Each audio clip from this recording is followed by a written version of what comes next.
YouTube. I feel like it's been forever ever since I did a sit-down video. I've been doing a lot of vlogs, which I've been enjoying. I've really been enjoying vlogging and creating content for you guys. Anyway, today I'm doing a sit-down because I don't know of a better way to do this or how to better explain sleep training. Today's video is on sleep training, but before I proceed, if you're new here, my name is Sarah. You can call me Sarah, Mutanu, you can call me Mama Luke, but mostly I vlog about family, lifestyle, and DIYs and all that stuff, all that good stuff.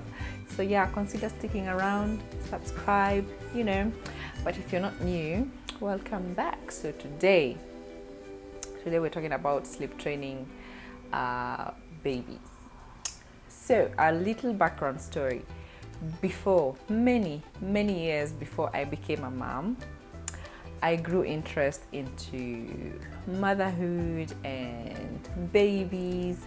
Actually, I didn't realize that it was so noticeable because when I think a week or two I went to my grandma's place and she was like, I remember how you used to you love children, because ever since I was a young adult, I really love children. So when my friends were having children and the challenges they were going through, I'd go research and find out what's up.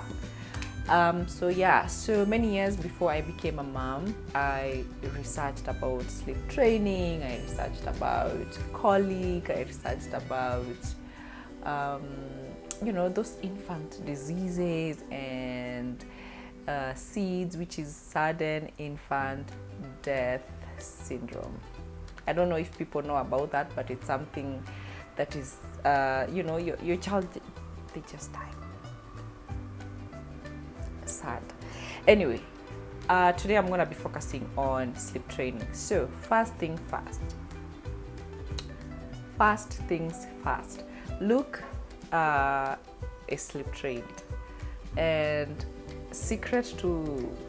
a very great tip to sleep train your child is to be consistent with routine, and you need to pick. There are so many ways of sleep training a baby, which I'm not gonna go into that. I'm just gonna say what I did for Luke, but you can go research, you can go check out the different ways to sleep train your baby. So the ideal age to sleep train your baby would be around 4 months, 3 to 4 months, when they're getting to know about the day and the night and they're actually starting to notice a routine, But then again, when they're newborn, they pretty much sleep. They just sleep, they just sleep. When they're newborn, I can't say sleep training works, but if you want your baby to be sleeping, what worked for Luke is to make sure they are well fed at night. If your milk is not thick, this I got from a mom friend of mine. She's called Lois. Hi, Lois.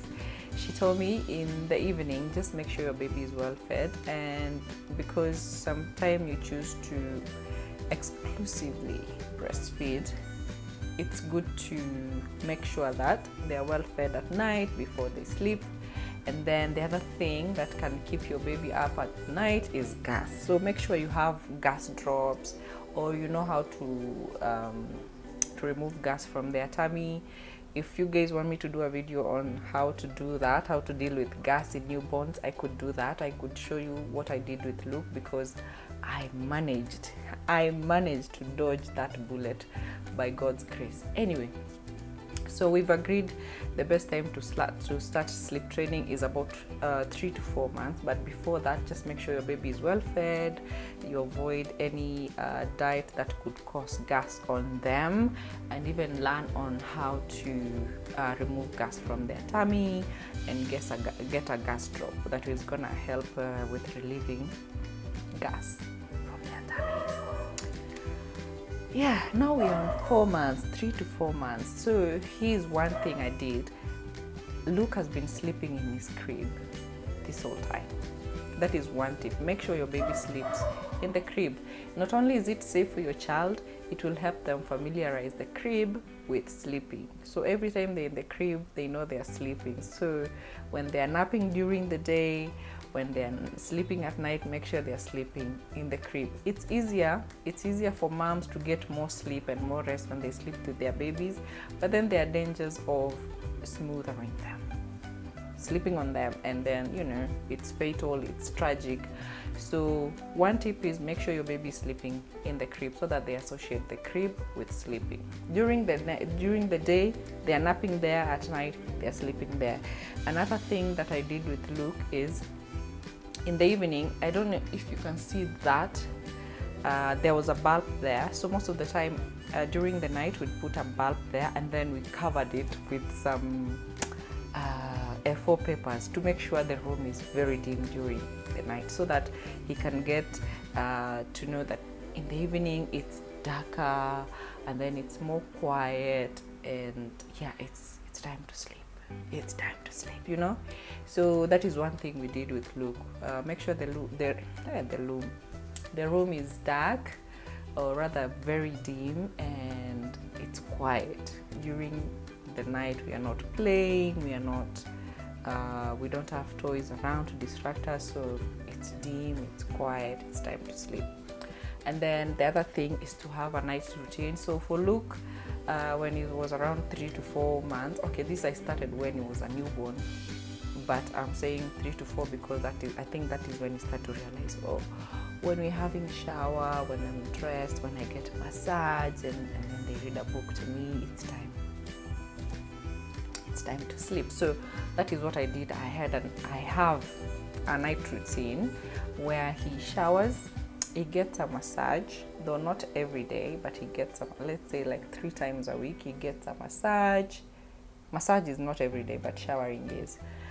He gets a massage, and then what's the other thing? We read a book, and then I feed him, and most of the time he'd sleep while feeding, or sleep while I'm reading a book for him. So yeah, so during the day, the things I did during the day, you need to know that at 4 months your baby gets a sleep regression. A sleep regression is when they start being awake more and sleeping less, because when they are newborn they pretty much sleep, you know that. If you're a new mom, if you don't know that, now you know. They pretty much sleep during the day and during the night.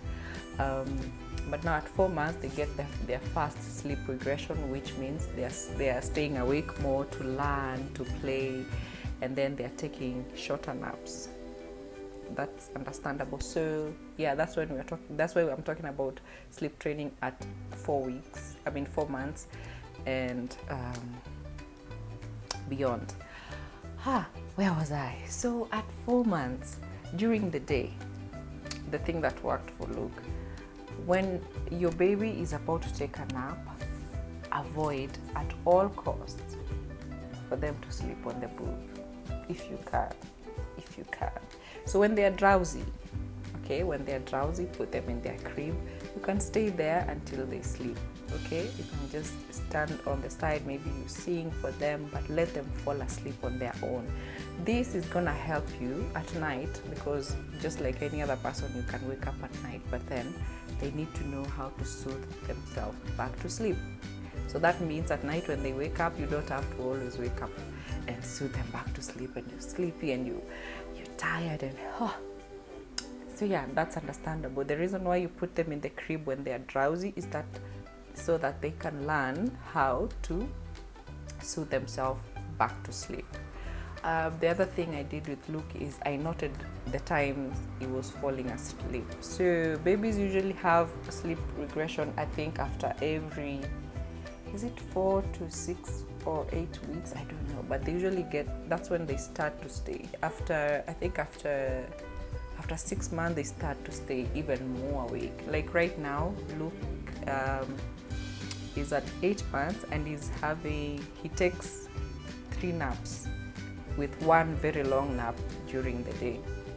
Now the thing is, this 1 long nap, I can't tell when it's gonna happen. Could be in the morning after he's woken up, could be during the day, or it could be evening when he's supposed to sleep, wake up, and then play a little bit, and then now we start the evening routine. So I never know when it happens, but I know he has 3 naps during the day.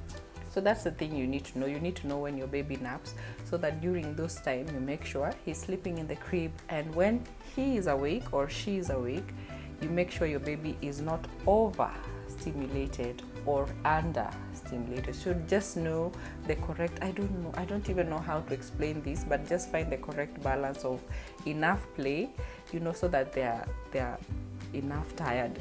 When they're overtired, they do not sleep. I'm not kidding you. When they're overtired, they do not sleep. There's just a balance you need to strike, which is so weird, but it's something you just need to learn about your child. Yeah, okay, we're making progress. The other thing, more sleep calls more sleep. That is as simple as it is. If your baby manages to take all his naps during the day, it means they're gonna sleep better during the night. There's a week I wasn't consistent with Luke's sleeping pattern and when to take nap, and so sometimes he'd go a day. He was a small baby, I think it was around 5 months or 6. He would go a whole day with 2 naps. At 6 months, I think he was supposed to take at least 4, even if it's 4 short naps. So this week, the baby is not sleeping enough, like he's not taking enough naps during the day, and I struggled that night. I struggled until I said enough. And then I went back and I did the same with my nanny. I wrote down, when I'm not here, when it's time for nap, just put him in his crib, maybe linger around for a minute and watch if he's gonna fall asleep. Sometimes they'll need a little bit of help, which I was using a pacifier to help him sleep. And sometimes, he was waking himself up with the hands, so I used to swaddle him. Nowadays I don't, because he wants to sleep in all the positions available. So, but before, I could do everything possible to make sure he's able to sleep. No distraction, no whatever, something to take his attention. So yeah, put him in his crib, give him a pacifier, and then sometimes I would swaddle him, so to make sure the hands are not like waking him up. So when he has like a pacifier and he's like this, he just falls asleep. So yeah, that point was, the more your baby sleep, the more they're gonna sleep. So don't ever say, don't ever wake your baby up because you're scared they will not sleep at night. I think that not unless, I don't know, just don't ever wake your baby up, because I don't find a reason why you should wake your baby up. If they are hungry, they're gonna wake up and feed. If they've had enough sleep, they're gonna wake up, but the more babies sleep, the more they sleep. The more rested they are, the more easy it is for them to sleep. Even you as a human adult, you'll know when you're overtired, you really struggle to sleep. So during the day, make sure your baby is playing enough and is taking enough naps. So, and then in the evening, I insist on the evening routine. Make sure you have an evening routine. They are feeding, the evening feeding, a massage maybe, or read a book, or you sing. There's something, just get a routine for your baby in the evening, so that when you start doing this thing, they start to realize, oh, it's about that time when we need to sleep. I don't think I'll be able to elaborate everything in this video, but about when your baby should sleep depends with their age, so you need to go check that out.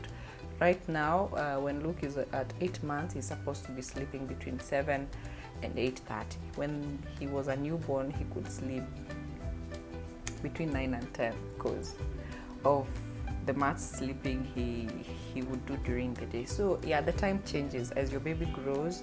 The time keeps on changing, so you need to check that. Go Google about that. Let me tell you, motherhood, Googling everything has really made my motherhood journey easy. And everything that I'm unsure of, I've called my pediatric doctor. But everything else you can really learn from the internet. I've learned a lot from the internet. I'm still thinking if there's a point I'm forgetting about the things I've done to sleep train Luke. But let me highlight that when we traveled to Ethiopia, I spent all the time with Luke at the hotel because his father would be gone. So it meant I'm with the baby for 24 hours. I was always with him. So he developed a habit of sleeping on the booth.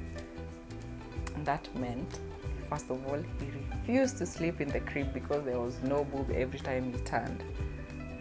I was an enabler.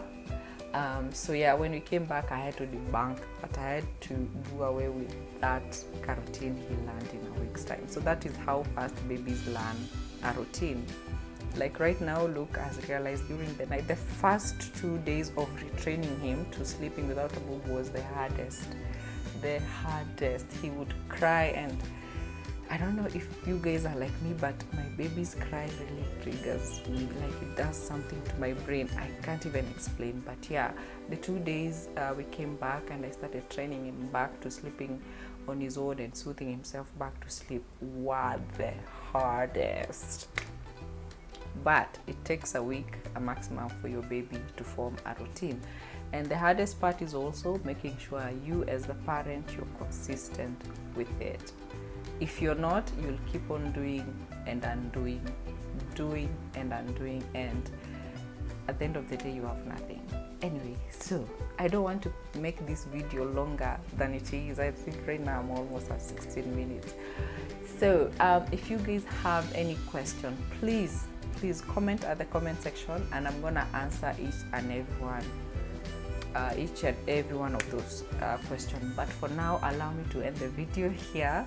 If there's anything I've forgotten, I'm gonna put it at the description box, and everything I've said also I'm gonna summarize at the description box. So make sure while you're watching this, you can check the description box. And yeah, also one point before I leave, make sure your baby is not cold or hot, because either it's gonna make them not sleep well. So that's another thing. The best way to know how to do that, if at this layer I feel comfortable and not hot and not cold, I make sure my child has 2 layers. Now for him I put a long sleeved t-shirt and he's fine, or even a short sleeved onesie and he's fine. Because if I'm okay in a spaghetti, then it means a short sleeved onesie or a long sleeved onesie without anything else is gonna be fine as well. So you do the same for everything. So if you're wearing a sweater, make sure he's wearing something warm and another something warm, 2 warm somethings. Bye guys, I love you. Enjoy your motherhood, and please, if there's anything you can do, anything you can buy, anything you can borrow to make sure your motherhood is easier, just do that, sis. Do that. Do not struggle with motherhood, please. Anyway, see you on my next video. Bye.